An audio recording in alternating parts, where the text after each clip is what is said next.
Okay, ladies and gentlemen, boys and girls, welcome to my tutorial here. Today's tutorial is going to be making this magical assembly thing come together, where a device seems to magically come together by magic, or somehow like that. You see these a lot in techie and historical TV shows. Tensioned bands will hold the tops of the ribs together. The deck layer will add further rigidity. And what we have here is, in actuality, Verbius car. I don't know if I pronounced that right. If I haven't, I'm sorry. It was actually built in 1672. The very first self-propelled vehicle. It was a toy, so pretty basically the world's first self-propelled dinky car. But you can learn more about this car and the man who built it, Ferdinand Verbist, on my channel, Neglected Histories. Histories you may have never heard of, but are fascinating nevertheless. So please check it out sometime when you have the time. Please do so. All right, getting back to the car here. As you can see, I haven't shaded anything. No textures or anything. And that's because afterwards, once we do our special effects, I'm going to do an Olympic cache. All right. And once you do an Olympic cache, it doesn't translate the textures or shaders used at any rate, so may as well just wait to do that till the end. Well, the first thing I'm going to do is this boiler here, all right? So let's press Ctrl 1 in order to isolate it, like so. Oh, let me tell you, when I was a little kid in grade school, I think grade 1 or something like that, I had this English teacher from England, and she always used to say, like so, like so. Oh my God, I felt like sewing her mouth shut. She was so annoying, but I know that's in my head right now for some reason. Like so, like so. At any rate, the tool we will be using is the multi-cut tool. All right, it's right here under modeling, mesh tools, multi-cut tool. Let us go into its attributes here. And what we need here is slice tool. This is what we're going to be using. So we're going to delete faces and we're going to extract faces. And we want to go from down to up and up from down. So it's going to be the ZX axes here. All right, boom. Alrighty-o, like so.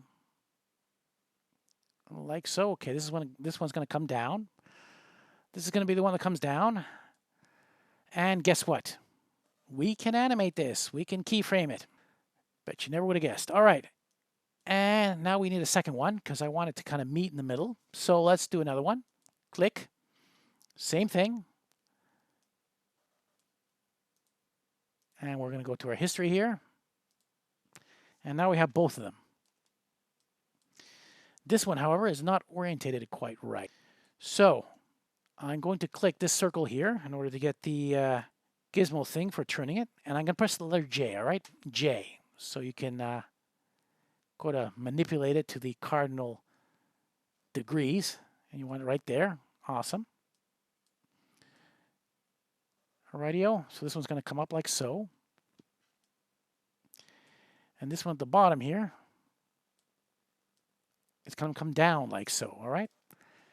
So here we go. Now we got to get these together. And quite often what you'll find is, yeah, if you go a little bit too far, you're going to get this little stupid leftover piece here. I hate it. If anybody can tell me how to get rid of this, I don't know. But one thing to do is minimize it as much as possible by getting them as close together as possible until you kind of only got one little fragment piece of it left. Alrighty, and now after we put in all the keyframes and animate, wait for it. Here it comes. There you go. Magic. Organically grown out of thin air. You can't beat that, can you? All right, now we're going to concentrate on another part of the car. We are going to try to grow the under chassis here. And to make things easy for myself, I'm just going to do it one way. This time from the YZ axes. Back and forth like so.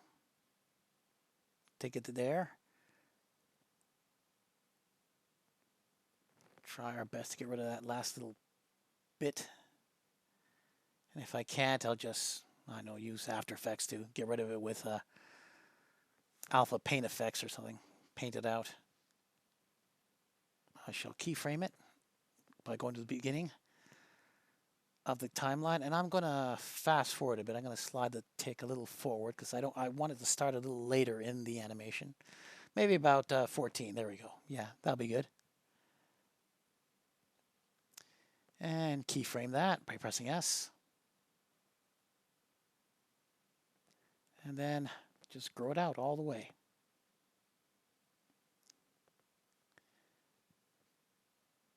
And there you go, the under chassis. I'm going to click out of isolation mode. I'm going to press F8 to go back into object mode. And rewind, and you see what we got here. First one thing grows out, and then the other. Kind of cool, I think. Okay, so now let's deal with the rest of the assembly.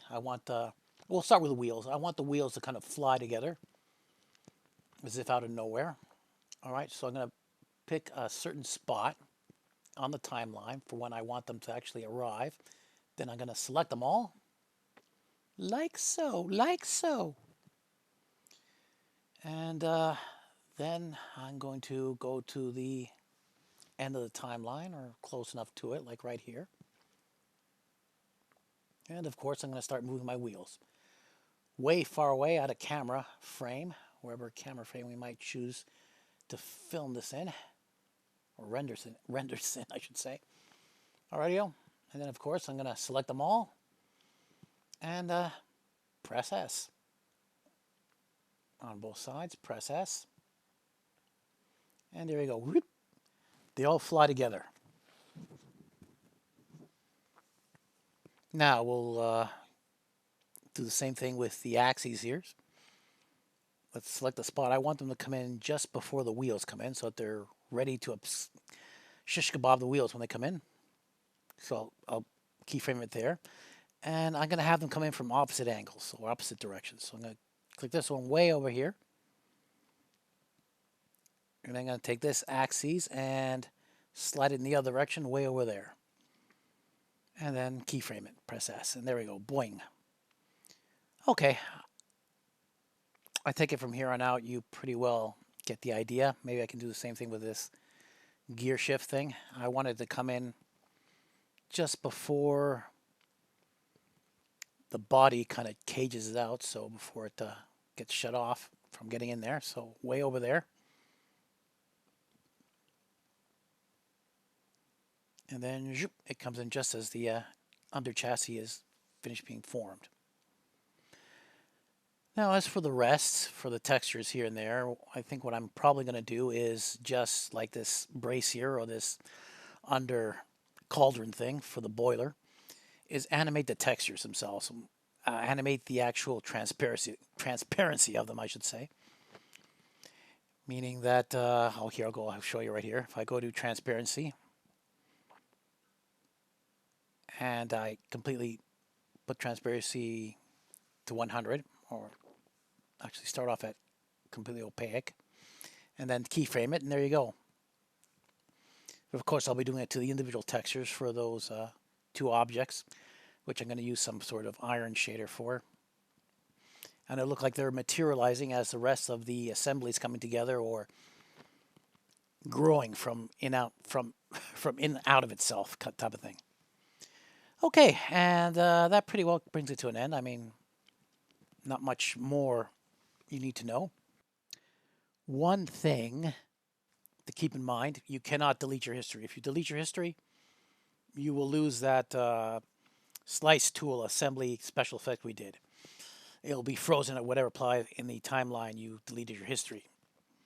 So in order to get around that, one thing you can do is an Alembic cache, which is just in your animation menu set under, you guessed it, cache. Go to Alembic cache, and then select whatever objects you want to cache, and select export selected Alembic. All right, and you can get a tutorial on how to do Alembic caches. They're pretty simple. They're very simple, and then just import it. And if you do it that way, you'll still lose the special effect when you delete history, but you'll be able to re-import it at any time. So you've kind of baked it out into a series of files that you can re-access at any point you want to. All right. Now to show you one more thing, I'm just going to show you one more thing. I'm going to create a spear here. I'm going to grow it out here a bit.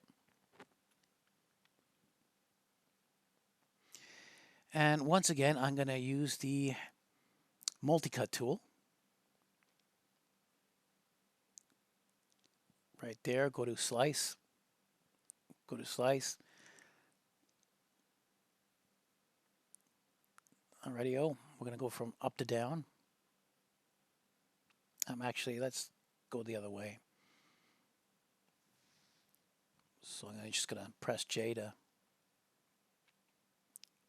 click this around, like so, like so, like so. Now, what I wanted to show you is, as you can see, it's hollow because it was a boiler. I wanted to make it hollow. Water needs to go inside, right? But say you wanted it to be a solid object of some kind. So what you can do is select the edges in edge mode, and then go to Mesh, Fill Hole. All right. I'm sorry you cannot see my drop-down menu in this screen capture. I don't know why that's happening, but trust me, it's under Mesh, Fill Hole. All right.